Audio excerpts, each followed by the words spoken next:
Ukraine trahit. Trump blanchit Poutine et accuse Biden. L'histoire regorge de trahisons, mais certaines marquent plus profondément que d'autres. Ce soir, une révélation secoue la scène internationale. Donald Trump, ancien président des États-Unis, choisit de blanchir Vladimir Poutine et d'accuser Joe Biden et Volodymyr Zelensky d'être les véritables responsables de la guerre en Ukraine. Ne partez pas, car ce reportage vous emmènera au cœur d'un labyrinthe d'intérêts cachés, de calculs politiques et de vérités dérangeantes. Chaque mot, chaque geste, chaque silence a son poids. Ce que vous allez découvrir pourrait bien redéfinir tout ce que vous pensiez savoir de la géopolitique contemporaine. Mais avant de plonger dans ce monde de secrets et de complots, prenez un instant pour aimer cette vidéo, vous abonner à la chaîne Le.US et surtout activer la cloche. Ici, nous ne vous livrons pas une actualité fade. Nous la décryptons avec sérieux, rigueur, mais sans jamais reculer devant les vérités qui dérangent. Car ce que vous allez entendre n'a rien de banal. Partie 1, Trump en cavale dorée. Le peuple souffre, lui il se cache au golfe. À mes chers abonnés, quand le pays tremble, certains leaders montent au front, galvanisent la nation, rassurent le peuple. Mais pas Trump, hein. Lui, dès que ça chauffe, il disparaît comme un poisson-chat dans l'eau trouble. Direction Bedminster, son palace doré, version bunker 5 étoiles, où les pelouses sont plus vertes que l'économie américaine.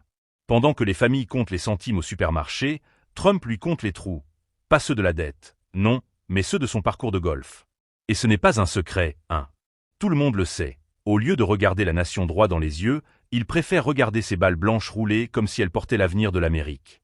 C'est un peu comme si un pompier, en plein incendie, posait la lance à eau pour aller jouer au baby-foot. Les flammes montent, les voisins crient, mais lui il dit « Attendez, je suis en train de battre mon record ». Et attention, Bedminster ce n'est pas juste une retraite paisible, non. C'est son quartier général clandestin, version Maison Blanche tropicalisée, avec champagne au frais et conseillers qui murmurent des flatteries comme des griots modernes. Pendant que les Américains encaissent inflation, chômage et factures qui explosent, Trump, lui, encaisse les balles de golf comme si de rien n'était. Vous voyez un peu le contraste? Le pays entier saigne, mais lui, c'est mojito, caviar et bunker sablonneux. Voilà le vrai théâtre de la politique à l'américaine. Et le plus grave, c'est qu'il ose encore se présenter comme le sauveur, le seul capable de remettre l'ordre. Un sauveur qui se cache dans les greens? C'est comme appeler un coiffeur chauve pour sauver ton brushing. Ça ne colle pas. Alors mes abonnés, si vous voulez qu'on continue à déshabiller ce genre de mascarade politique, faut seulement vous abonner à Le.US. Sinon, vous allez rester dehors, comme les pauvres supporters de Trump qui attendent sous le soleil pendant que lui, il savoure son air conditionné. Ici, on ne fait pas semblant, on vous donne la vérité pimentée, avec un peu de haine-jansan pour relever le goût. Et pendant que Trump joue à cache-cache dans ses pelouses dorées, savez-vous qui trinque vraiment? L'Ukraine, bien sûr.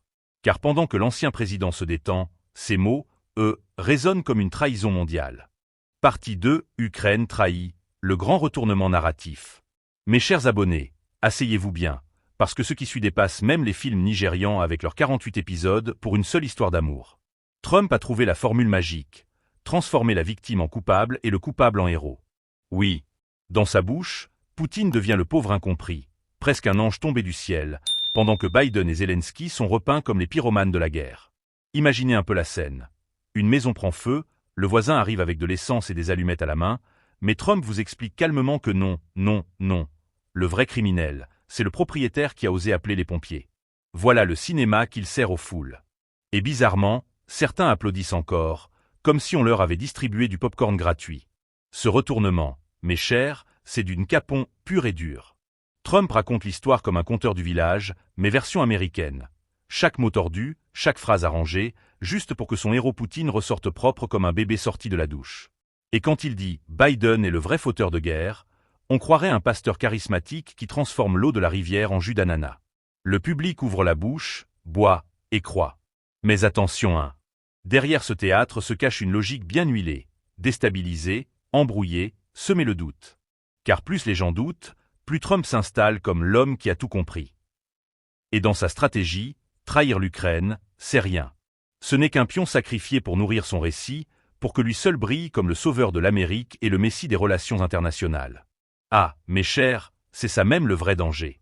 Parce que pendant qu'il joue au narrateur suprême, des vies se perdent, des familles se brisent, et une nation entière se retrouve abandonnée sur le champ de bataille.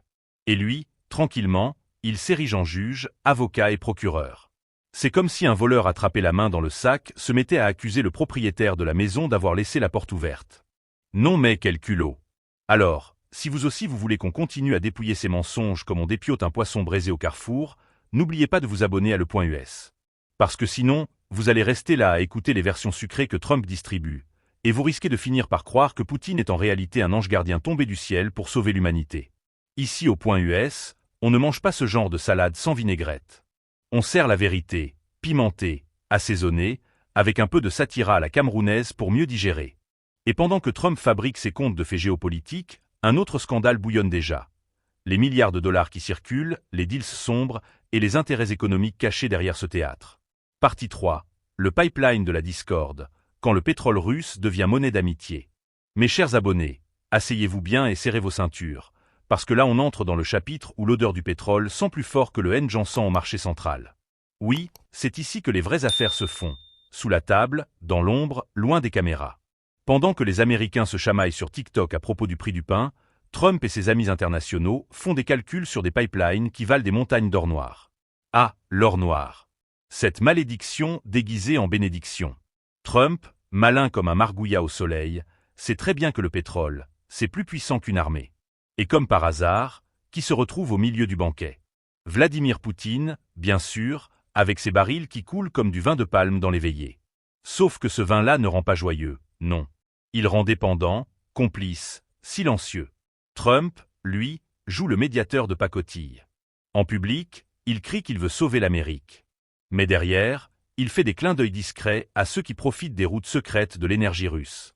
C'est un peu comme ce commerçant au carrefour qui jure devant tout le monde qu'il vend seulement du poulet bio, mais qui le soir, dans les coulisses, achète ses bêtes à un fournisseur louche qui élève ses poulets dans les égouts. L'art de tromper, mes chers, ça se perfectionne. Et pour emballer tout ça, Trump sert le discours parfait. Les sanctions ne marchent pas, elles affaiblissent l'Amérique. Mais regardez bien, pendant que les sanctions prétendent affamer Moscou, certains tuyaux souterrains continuent de remplir des poches bien précises. Des poches d'oligarques russes, mais aussi d'alliés politiques prêts à lever la main pour applaudir dès que Trump éternue. Voilà le pipeline de la discorde, voilà le vrai théâtre de l'amitié entre milliardaires. Vous voyez le piège? Pendant que les citoyens se battent pour remplir leurs réservoirs de voitures, là-haut, c'est champagne, deals secrets et signatures sur des nappes blanches. On se serre les mains, on rit aux éclats, pendant que le peuple se serre la ceinture. Comme quoi, dans ce jeu-là, l'énergie ne sert pas seulement à éclairer les maisons, mais à assombrir les consciences. Alors mes abonnés, si vous voulez qu'on continue à décortiquer ces arrangements cachés comme on décortique les pistaches au quartier, abonnez-vous vite à le.us. Sinon, vous allez rester comme ces gens qui écoutent seulement la version officielle, bien propre, bien parfumée. Alors que la vraie odeur, c'est celle du pétrole brûlé derrière les rideaux. Ici, on ouvre les fenêtres, on fait entrer l'air, et on vous dit la vérité sans phare, même si ça pique les yeux. Mais attention hein, l'histoire ne s'arrête pas au pétrole et au pipeline. Parce que pendant que Trump blanchit Poutine et jongle avec les milliards, il trouve encore le temps de salir ses propres institutions, d'humilier ses opposants et de transformer ses cibles en boucs émissaires. Partie 4, Lisa Cook humiliée, institution piétinée, quand Trump fait du chaos une stratégie. Mes chers abonnés, asseyez-vous bien et prenez de l'eau fraîche, parce que ce chapitre-là chauffe plus que le soleil de Garoua en saison sèche. Vous savez, les grandes nations se tiennent debout grâce à leurs institutions. C'est elles qui assurent l'équilibre, la stabilité, la confiance. Mais Trump, lui, a trouvé une autre recette. Quand l'institution ne l'arrange pas, il l'insulte. Quand elle le contrarie, il la ridiculise. Et quand elle lui résiste, il la piétine comme un ballon crevé au tournoi interquartier. Prenez le cas de Lisa Cook, par exemple. Première femme noire nommée au Conseil des gouverneurs de la Réserve fédérale, symbole d'une Amérique qui veut avancer. Mais dans la bouche de Trump, son mérite disparaît. Elle devient cible de moqueries, victime d'attaques gratuites, comme si son intelligence et sa compétence ne valaient rien. C'est ça la technique. Rabaisser les visages qui représentent le progrès, pour mieux semer le doute et s'imposer comme le seul capitaine du navire. Et attention, ce n'est pas seulement Lisa Cook qui est attaquée. C'est tout un système. Trump, c'est un peu comme ce type au quartier qui, dès qu'il perd un match de football, commence à dire que le ballon est crevé, que l'arbitre est vendu, que les poteaux sont tordus. Bref, tout le monde est coupable sauf lui. Dans sa logique, l'institution ne compte que si elle chante à sa gloire. Sinon, poubelle. Mais derrière ce chaos organisé, il y a une stratégie bien huilée. Parce qu'à force de discréditer les institutions, Trump affaiblit la confiance du peuple. Et quand le peuple ne croit plus ni aux juges, ni aux économistes, ni aux journalistes, qui reste-t-il? Lui seul, bien sûr. C'est comme le marabout du village qui commence par dire que tous les autres guérisseurs sont des charlatans, pour ensuite se présenter comme le seul détenteur du vrai secret. La technique est vieille comme le monde, mais elle marche toujours. Et ce qui choque encore plus, c'est la mise en scène. Trump sait que chaque humiliation publique devient un spectacle. C'est du reality show politique où l'ennemi change chaque semaine. Aujourd'hui Lisa Cook, demain un juge, après-demain un diplomate. Chacun y passe, et le public, au lieu de s'indigner, s'habitue. On rigole, on partage, on commente. Et sans même s'en rendre compte, on participe à la destruction lente et méthodique des fondations démocratiques. Alors mes chers, si vous voulez qu'on continue à dévoiler ce cirque politique comme on soulève le couvercle d'une marmite de ndolé bien pimentée, abonnez-vous à Le.US. Parce que sinon, vous allez rester à suivre seulement la version édulcorée des grandes chaînes, et vous allez croire que Trump est un simple comédien. Non. Ici, on vous montre comment derrière le rire se cache une machine de chaos bien calculée. Et pendant qu'il s'amuse à déstabiliser ses propres institutions, Trump ne s'arrête pas là. Il a aussi trouvé une nouvelle cible, encore plus vulnérable, encore plus spectaculaire, l'immigration.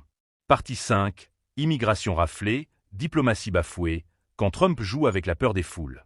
Mes chers abonnés, si vous croyez que le spectacle s'arrêtait aux institutions humiliées, alors accrochez vos ceintures, parce que la Trump entre dans son terrain de jeu favori, l'immigration. Ah oui, c'est son ballon d'or politique, son joker magique. Dès qu'il sent que son discours faiblit, il sort la carte, les étrangers envahissent l'Amérique. Et tout de suite, les foules s'agitent, les réseaux sociaux s'enflamment, et le rideau du grand théâtre s'ouvre. Mais attention, ce n'est pas de l'immigration traitée avec sérieux, non. C'est une mise en scène où chaque migrant devient un épouvantail. Dans les discours de Trump, on dirait que chaque réfugié est un criminel, chaque travailleur immigré est un voleur de job, chaque demandeur d'asile est un espion déguisé. Bref, il transforme la complexité d'un problème humain en caricature électorale. C'est un peu comme si, au marché, un vendeur de tomates criait que toutes les aubergines sont des poisons, juste pour qu'on n'achète que chez lui. Et les méthodes qui suivent, mes chers, font froid dans le dos.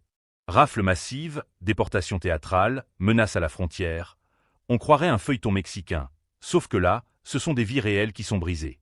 Des familles entières se retrouvent séparées, des enfants pleurent dans des centres de rétention, pendant que Trump, lui, sourit devant ses partisans et récolte des applaudissements comme un DJ qui vient de lancer le son préféré du public. Mais ce n'est pas tout. Parce qu'en jouant cette carte, il envoie aussi un message au monde entier. La diplomatie américaine devient un outil de terreur. Les alliés sont humiliés, les voisins sont accusés, les partenaires sont traités comme des ennemis. Imaginez un peu, les États-Unis, autrefois vitrine du rêve, transformés en forteresse fermée, où les seuls qui entrent sont ceux qui peuvent payer l'entrée VIP. Ça, mes chers, ce n'est plus de la politique, c'est un business version nightclub. Et le plus ironique, c'est que cette peur orchestrée marche. Oui, elle marche. Parce que plus les foules ont peur, plus elles se rassemblent derrière lui, croyant qu'il est le seul capable de les protéger. C'est la vieille technique du bouc émissaire. Quand on ne sait pas résoudre un problème, on désigne quelqu'un à blâmer. Et ça marche toujours, comme un griot qui sait jouer du tam-tam même sans électricité. Alors mes chers abonnés, si vous voulez qu'on continue à démonter ces mensonges comme on démonte un vieux taxi au marché de pièces détachées, abonnez-vous vite à Le.US. Parce que sinon, vous risquez de rester prisonnier du grand spectacle de la peur, assis au premier rang sans comprendre que c'est vous-même qu'on manipule. Ici, on casse la mise en scène, on éteint les projecteurs, et on vous montre les coulisses sans pitié. Mais vous allez voir, la pièce de théâtre n'est pas encore finie. Car après avoir manipulé la peur des foules, humilié les institutions et trahi l'Ukraine, Trump réserve toujours un dernier acte, un bouquet final de chaos. Partie 6, médias complices, vérité bâillonnée, le camouflage grandeur nature. Mes chers téléspectateurs, si vous pensiez que Trump fait son cinéma tout seul, détrompez-vous. Dans ce grand théâtre politique, il y a des techniciens de l'ombre, des metteurs en scène bien huilés, les médias complaisants. Oui, ces chaînes, ces journaux, ces chroniqueurs qui deviennent des griots modernes, répétant sans réfléchir les refrains que le chef leur souffle à l'oreille. On dirait un tam-tam bien accordé, mais qui joue toujours la même mélodie. Trump est grand, Trump est victime, Trump est sauveur. Et pendant que certains médias osent pointer les scandales, les lettres à Orban, les copinages avec Poutine, les soupçons liés à Epstein, d'autres ferment les yeux, comme si on leur avait mis du piment directement dans les pupilles. Ils choisissent de ne rien voir, de ne rien dire, de couvrir le tout d'un épais manteau de silence. Le public, lui, reste dans l'ignorance, nourri aux breaking news sans saveur, pendant que les vraies bombes sont soigneusement enterrées. C'est ça, la magie du camouflage. On vous distrait avec des histoires de salles de bal à la Maison-Blanche, pendant que les documents qui pourraient ruiner une carrière disparaissent mystérieusement des écrans. On vous raconte qu'il joue au golf à Bedminster, mais on oublie de préciser que c'est aux frais du contribuable. On vous parle de caviar à Casa Cipriani, mais on ne dit rien des agriculteurs américains qui vendent leurs fermes pour survivre. Mes chers, ça, c'est du cinéma mieux produit qu'Hollywood. Et c'est là que réside le vrai danger. Un peuple mal informé devient une foule facile à manipuler. Les médias complices transforment les citoyens en spectateurs hypnotisés, applaudissant un spectacle qui, en réalité, se joue contre eux. C'est comme si vous étiez au cabaret, que vous riez des blagues, mais qu'à la sortie, on vous a déjà vidé les poches sans que vous ne vous en rendiez compte. Alors, mes chers, comprenez bien.